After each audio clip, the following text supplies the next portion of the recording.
निकल जाओ हमारे घर से। जीना हराम करके रखा हुआ है हमारा, बल्कि ये कपड़े भी पकड़ो, हो सके तो शक्ल मत दिखाना और मर जाओ कहीं जाकर।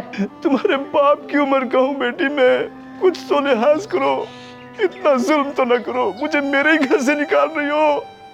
मैं तुम्हारे शौहर का बाप हूँ बेटी। बड़ी खुशफहमी है तुम्हें। मेरा शौहर तो तुम्हें बाप ही नहीं मानता, वो तो खुद चाहता है कि तुम हमारी जिंदगी से दफा हो जाओ, मगर तुम्हें तो मौत भी नहीं आती है। अब इसके अलावा मेरे पास और कोई रास्ता नहीं है, और ये घर वैसे भी मेरे और बास का नाम हो ही चुका है, तुम्हारी कोई जरूरत नहीं है अब। दरवाजा खोलो बेटी, बेटी दरवाजा खोलो, मुझे बेसहारा तो न करो।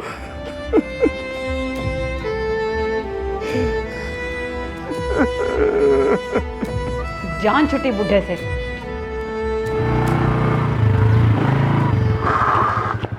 ओ अब्बा जी, मरने का ज्यादा ही शौक हो रहा है क्या? अगर शौक है तो किसी बड़ी गाड़ी के नीचे आके मरे ना। चलो चंद लाख तो ले लूंगा मैं उससे। आप मेरे बाइक के नीचे आके मर के मुझे क्यों अज़ाब में डाल रहे हैं? मैं समझता था कि बाप के लिए तुम्हारे दिल में जरा सी कदर तो होगी ना, लेकिन नहीं, तुम में और तुम्हारी बीवी में इंसानियत खत्म हो चुकी है।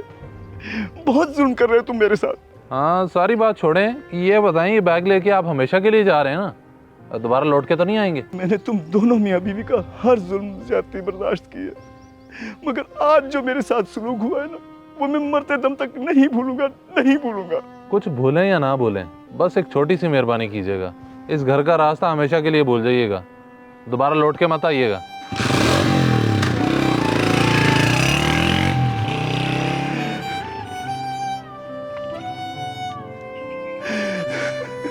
कोई बात नहीं बेटा, मैं बाप हूँ, बर्दाश्त कर जाऊंगा, लेकिन कभी तो तुम्हें मेरी जरूरत पड़ेगी ना।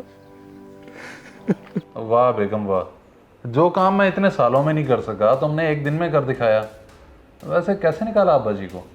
छोड़ो इस बात को कि कैसे निकाला, और वैसे भी हम औरतों के लिए ना मेरी इज्जत एक बड़ा ताकतवर लफ्ज़ होता है। खैर, अब इस मकान का गाहक ढूंढो और बेचो इसे। वो अब तुम क्यों फिक्र करती हो? रास्ते की रुकावट हट चुकी है और गाहक मैंने ढूंढा हुआ, 2-4 दिन में मकान बिक जाएगा। तो ठीक है, फिर जो करना है जल्दी करो। और हाँ, इस घर से हम कुछ भी लेकर नहीं जाएंगे, नए घर में सब कुछ नया लेना है। ठीक है, कुछ भी साथ नहीं लेके जाएंगे। कपड़े, जूते, मेकअप भी यहीं छोड़ दोगी क्या? बेवकूफ़ समझा है क्या? अपनी सबसे कीमती चीज़ कैसे छोड़ सकती हूँ मैं यहाँ पर? खैर छोड़ो इन बातों को, मुझे बहुत भूख लगी है और आज कुछ बाहर से खिला दो। ठीक है सरकार, आप तो मेरी इस्टेब्लिशमेंट हैं, आपको भला किस तरह नाराज़ कर सकते हैं।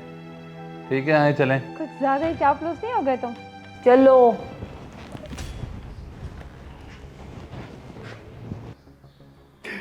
अब और कितनी देर रोएगा तू भाई? हौसला कर, जो होना था वो हो गया।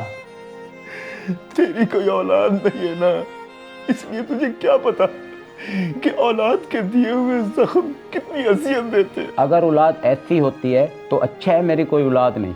वैसे एक बात तो बता, घर तो तेरे नाम था, फिर उन्होंने तुझे घर से कैसे निकाला? बात इज्जत पर आ गई थी, कोई झूठी तोहमत भी लगा सकती थी। जमाने में रुस्वा करने से बेहतर है कि घर से निकाल दिया। जब बेटा ही दुश्मन हो गया मेरा, तो मुझे घर का क्या ख्याल रहता। चलो कोई बात नहीं, औलाद तो मेरी है नहीं, बीवी भी चल बसी। अब तू आ गया, दोनों खुश रहेंगे। बाकी तेरे मकान का भी कुछ करते हैं। अकरम भगवान साहब, बताएं तो सही, बात क्या है जो आप इस तरह से जा रहे हैं? मकान पसंद नहीं आया आपको? घर, मकान और प्लाट लेना मेरा रोज़ का काम है। हर नंबरी और 2 नंबरी को अच्छे से जानता हूँ मैं, और जो बंदा मेरे साथ 2 नंबरी कर रहा है उस बंदे से मैं बात नहीं करता। जनाब, ये आप क्या बात कर रहे हैं? मैंने आपसे कौन सी 2 नंबरी कर दी? इज्जत से आपको घर दिखाया है और अभी तो आपसे पैसे भी नहीं लिए, फिर आप ये बात कैसे कर सकते हैं? मैं कारोबारी बंदा हूँ, आपके जाल में फंसना नहीं चाहता। आपका मकान भी अच्छा है और कीमत भी मेरे वारे की है, लेकिन आपने कहा था कि आपका मकान आपके और आपकी बीवी के नाम है। हाँ, तो इसमें झूठ क्या है? मैं और मेरी बीवी इस घर के मालिक हैं। गलत फहमी है आपकी, आपको पता भी नहीं चला और आपका सारा रिकॉर्ड मैंने ऑनलाइन चेक कर लिया है। ये मकान अभी भी आपके वालिद इफ्तिखार साहब के नाम पे है। मेरा वक्त ज़ाया करने का शुक्रिया, चलता हूँ मैं। अरबाज, रोको उनको, उनसे कहो कि अब्बा जी को बुला लेंगे, उनके सामने हो जाएगी सारी बात। अब रोकने का कोई फ़ायदा नहीं है। मुझे तो इस बात की समझ नहीं आ रही कि महीना पहले ही तो अब्बा ने साइन करवा के हमें कागजात दिए थे, फिर अब्बा के नाम कैसे मकान रह गया? ये कागजात नकली भी तो हो सकते हैं। हाँ, इसका मतलब है चाल चली है तुम्हारे बाप ने हमारे साथ। झूठ मूठ के कागजात हमारे नाम करके हमारी असलियत देख ली उन्होंने। नहीं, मुझे ऐसा नहीं लगता। अगर अभी भी मकान उनके नाम होता तो वो घर से जाते ही क्यों, बल्कि वो हमें घर से निकालते। मुझे कोई और बात लगती है, हम उन्हें फ़ोन करके पूछते हैं। चलो ये तो बहुत अच्छा हो गया, वकील से भी बात हो गई और पुलिस से भी। अब तेरा इंतज़ार है, पता नहीं तू क्यों घबरा रहा है। यही तो मेरी हिम्मत नहीं हो रही यार। जैसा उन्होंने मेरे साथ किया, अगर मैं भी उनके साथ वैसा ही करूं तो फिर मुझ में और उनमें क्या फ़र्क रह जाएगा। ये वक्त फ़र्क देखने का नहीं है, सबक तो सिखाना पड़ेगा उनको।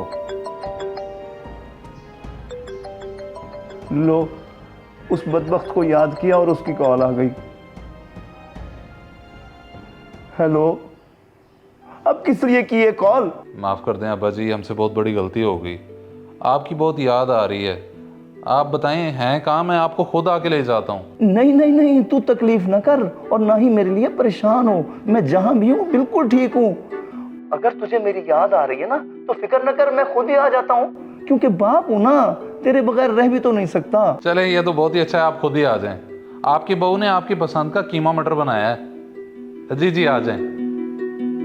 मुझे वैसे यकीन नहीं आ रहा अब्बा इतनी आसानी से मान गए। अपने दिमाग में रख लो कि 2 दिन के अंदर अंदर मकान अपने नाम करवाना है। ना चाहते हुए भी इतनी खुशामद करनी पड़ गई है। मजीद मुझसे ज़्यादा दिन नहीं झेले जाएंगे ये। पहले बड़ी मुश्किल से निकाला था उन्हें मैंने। तुम फिक्र ना करो, मैंने अपनी पूरी फील्डिंग सेट कर ली है। तुम देखती जाओ मैं करता क्या हूँ।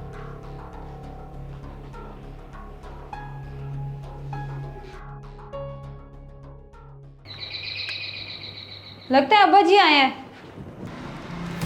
अब्बा जी आप, शुक्र है कि आप आ गए हैं। अगर आप ना आते तो मैं अपने आप को माफ़ नहीं कर सकती थी। आप अंदर आए ना, मैं अरबाज को बुलाती हूँ। अरबाज, अरबाज देखो अब्बा जी आए हैं। बड़ी मक्कार औरत हो तुम, कैसे गिरगिट की तरह रंग बदल रही हो। अब्बा जी आपको देख के बड़ी खुशी हो रही है। आए ना, अंदर आए। इधर बाहर गर्मी में क्यों ठहरे हैं? देख रहे हैं सिकंदर साहब इनकी ड्रामेबाजियाँ, कैसी चाल चल रहे हैं। ये दोनों मेरी शक्ल नहीं देखना चाहते थे। मुझे कहते थे जा कहीं जाके मर जाओ। धक्के देकर घर से निकाला था मुझे। सब देख रहा हूँ जनाब, इन्होंने धक्के देकर आपको घर से बाहर निकाला था ना, अब पुलिस आकर इनको घर से बाहर निकालेगी। पुलिस क्यों? हम दोनों ने अपनी गलती मान तो ली है, अब यहाँ पे पुलिस का क्या काम? तुम लोगों को कैसे किरदार तक पहुँचाने के लिए अब तुम दोनों जाओगे जेल। अब्बा जी माफ़ कर दें, बस एक दफ़ा माफ़ कर दें। आज के बाद आपकी इज्जत में कोई कमी नहीं आने दूंगा। मैं माफ़ी मांगती हूँ अब्बा जी, आपके पैर पड़ती हूँ, एक बार मुझे माफ़ कर दें बस। मुझे तुम दोनों पे कोई एतबार नहीं रहा, फिर भी मैं कानूनी कार्रवाई कोई नहीं करूँगा। बस मैं कहता हूँ तुम इस घर से निकल जाओ दोनों। ठीक है अब्बा जी, हम कोई और किराए का मकान लेकर रह लेंगे, बस आप पुलिस को रोक दें। अपनी ज़रूरत का सामान उठाओ और निकलो यहाँ से, पुलिस को मैं रोक देता हूँ।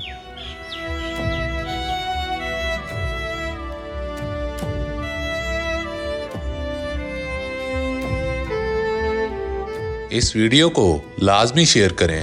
हो सकता है आपकी वजह से कोई राह रास्त पे आ जाए।